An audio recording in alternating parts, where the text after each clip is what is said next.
भगवान देवाधिदेव महादेव की ये पवित्र पावन भूमि कंकर शंकर की धरा, जहाँ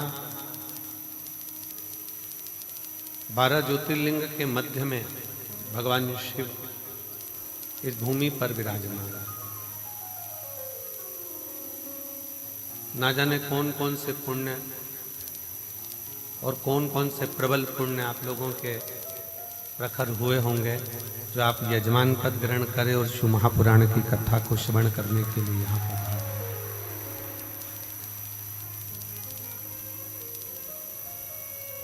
शिव कृपा,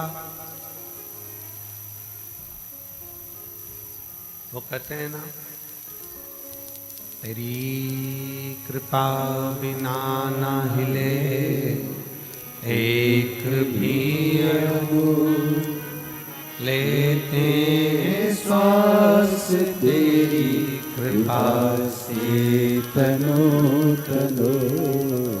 बखान क्या करूं मैं राखों के ढेर का, चपटी बहुत मेरे खजाना कुबेर का। हे गंगाहार मोती द्वार ओमकार तू, बोले ओमकार तू। आयो शरण तिहारी शंभो तार तार तू। बखान क्या करूं मैं राखों के ढेर का, चपटी भगोत में खजाना कुबेर का।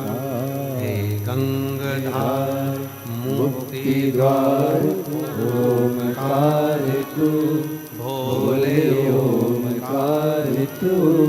आयो शरण तिहारी शंभु तार तार तू। भगवान शिव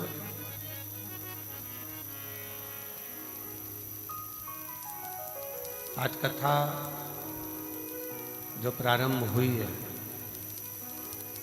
रुद्राक्ष महोत्सव की, प्रदोष के दिन से प्रारंभ हो रही है।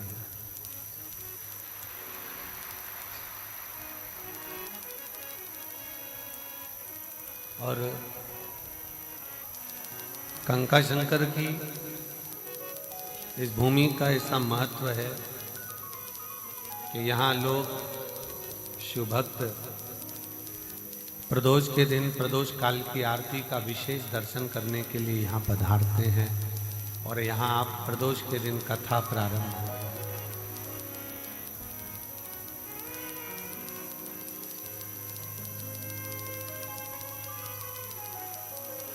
एक विश्वास भगवान देवाधिदेव महादेव के प्रति, एक भरोसा भगवान देवाधिदेव महादेव के प्रति जब बहुत प्रबल हो जाए, प्रखर हो जाए, तो समझ लेना कि फिर शिव को मिलने में कोई देरी नहीं है। शंकर मिलेगा।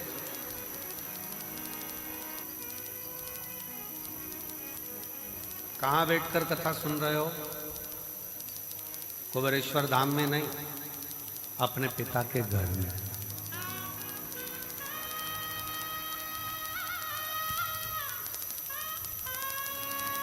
अपने पिता के घर में बैठकर कथा कर स्नान कर।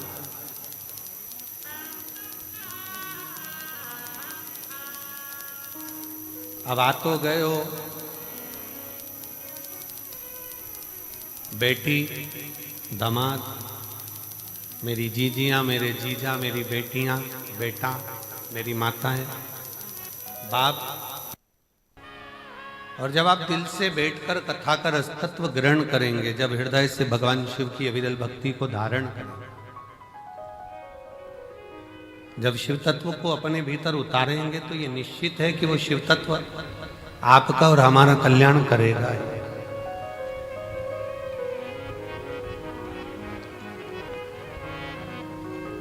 ये केवल रुद्राक्ष उत्सव नहीं है कि केवल रुद्राक्ष महोत्सव हो, केवल रुद्राक्षोत्सव नहीं,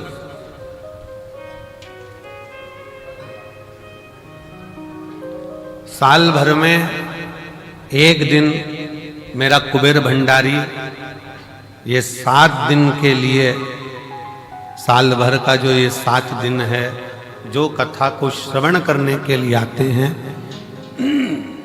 वो अगले वर्ष इतना बाबा दे देता है कि वो खुद भी यजमान बन जाते हैं। ऐसी कृपा से, और ये हमारा विश्वास कहता है, भरोसा कहता है, ये शिव महापुराण का भरोसा और विश्वास कहता है। भले रुद्राक्ष को लेने के लिए लोग साल भर आते हैं, रुद्राक्ष लेते हैं, चले जाते हैं, वो अपनी जगह पर।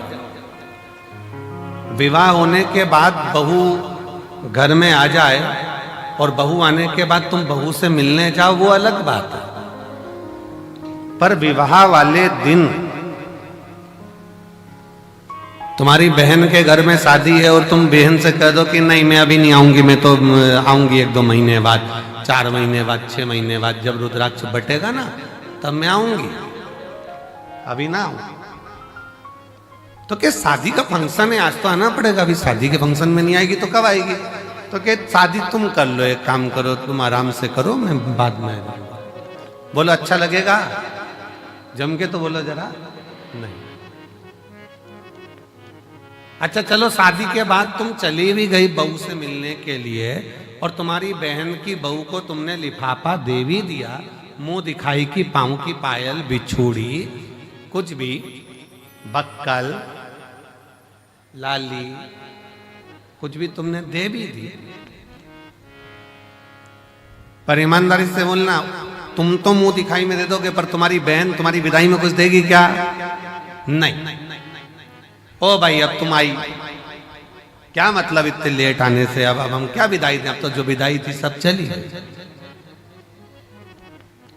तो जो इस रुद्राक्ष महोत्सव के 7 दिन बाबा के इस धाम में आता है, कंकर शंकर पूजन करता है, प्रदोष काल की और सुबह की आरती का बाबा का दर्शन करता है, बाबा झोली पसार कर जो जाता है, अगले वर्ष वो खुद यजमान बन जाता है। इतनी कृपा शिव करता है, इतनी कृपा करता है। ये उसकी करुणा से प्राप्त है। रुद्राक्ष महोत्सव के इस आयोजन में आप आए जरूर हो, पर आपको बुलाने वाला कोई व्यक्ति नहीं, कोई मनुष्य नहीं, आपको बुलाने वाला स्वयं देवाधिदेव महादेव है, जो यहाँ पर बुलाया। बोल बम का नारा है, जम के जरा बोल बम का नारा है, सारी समस्या का हल। उसने आपको 7 दिन अपने पिता के घर में रहकर दिल से भक्ति करो, श्री शिवाय नमस्तुभ्यम का जाप करो, कंकर शंकर की पूजन करो, और फिर निवेदन है, इस भूमि का प्रमाण है कि जो जाता है वो 3 महीने में आता है, और भोले बाबा बुलाता जरूर है, बुलाता।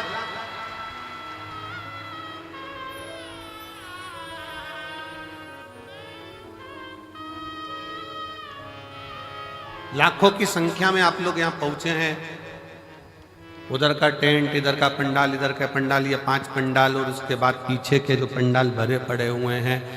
कई लोगों को जिनका नियम है अपनी झोपड़ी बनाकर, अपनी चादर लगाकर, बांबू लगाकर, अपना बनाकर रहना, भजन करना, भोजन करना, ऐसे रहते हैं जैसे हम कल्पवास करने के लिए बाबा के 12 ज्योतिर्लिंग में आकर विराजमान, भक्ति कर, भजन कर।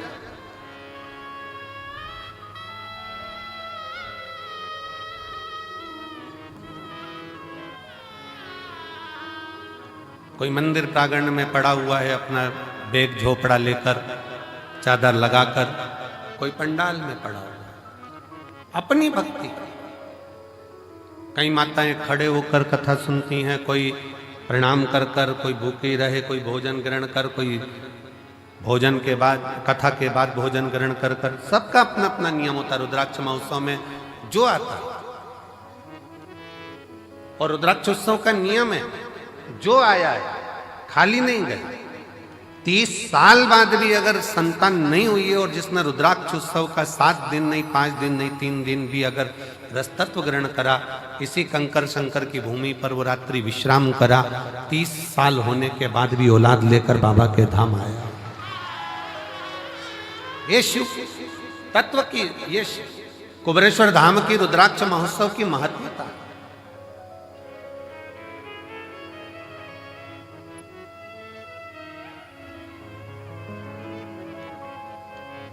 ये 24,000 श्लोक का ये शिव महापुराण की कथा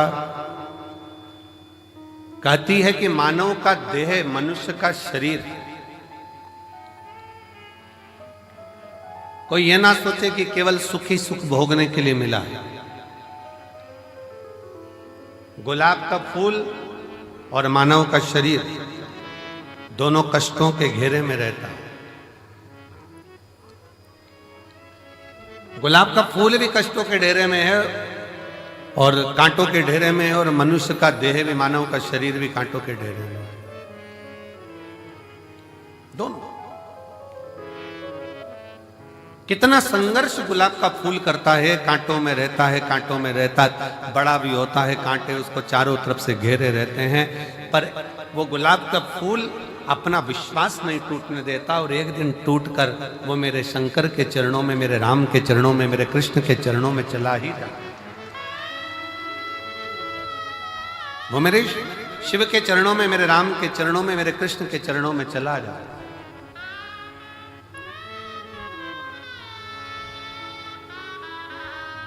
बस मानव भी इसी तरह से, मनुष्य का देह भी इसी तरह से बहुत संघर्ष का जीवन होता है। ऐसा नहीं मानव शरीर सरल है, बहुत संघर्ष का जीवन है। आए दिन तकलीफें सामने खड़ी होती है, कष्ट सामने खड़ा होता है, दुख सामने खड़ा होता है। परिश्रम करता हुआ मनुष्य आगे बढ़ता चले जाता है अपना कर्म करते करते, और परिश्रम करता करता मनुष्य कर्म करता करता आगे बढ़ता चले जाता है। और जब बढ़ता है तो एक दिन ऐसा आता है भगवान शिव की कृपा से कि वो अपनी मंजिल तक पहुंच ही जाता है, वो पहुंचता है अपना कर्म। और एक बात अपने स्मरण में रखिए, आपका भाग्य कर्म को नहीं बदल सकता। शिव महापुराण की कथा कहती है आपका भाग्य कर्म को नहीं बदल सकता, पर शिव तत्व कहता है कि आपका किया गया कर्म आपके भाग्य की लेखनी को जरूर बदल सकता। बस कर्म ठीक, आप जैसा कर्म करेंगे वैसा फल मिलना है, वो फल प्राप्त ही होगा। आप बस श्रेष्ठ कर्म की ओर अग्रण्य तो हो।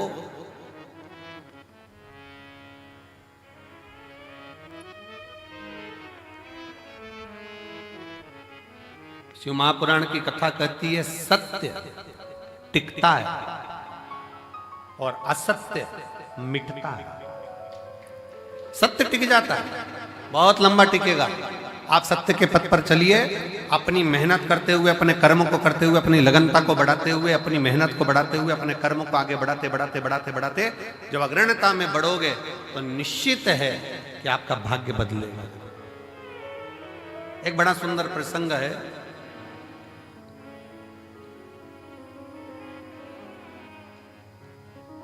मां जगतजननी जगदम्बा अंबा मां पार्वती जी बैठी हुई,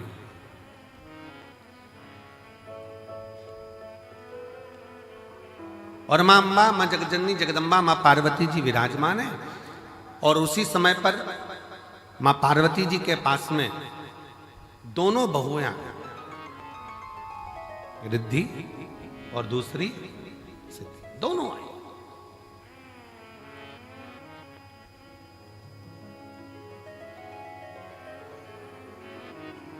दोनों बैठी, प्रणाम किया।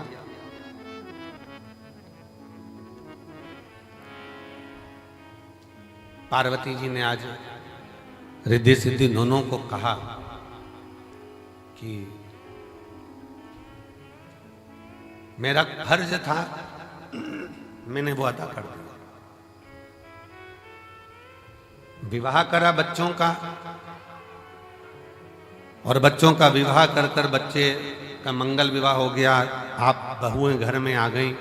अब ये मेरा फर्ज पूर्ण हो गया।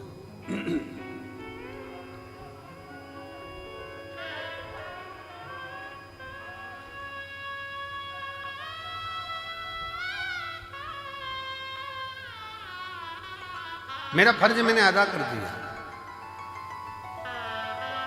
बहुएं घर में आ गई हैं, अब मेरा कर्म पूरा हो गया। तो रिद्धि सिद्धि में से रिद्धि ने भगवान शिव जी के सम्मुख में, भगवान शंकर तो थे नहीं, मां जगत जननी जगदम्बा पार्वती जी विराजमान थी, मां अंबा बैठी हुई थी, और मां अंबा से निवेदन करा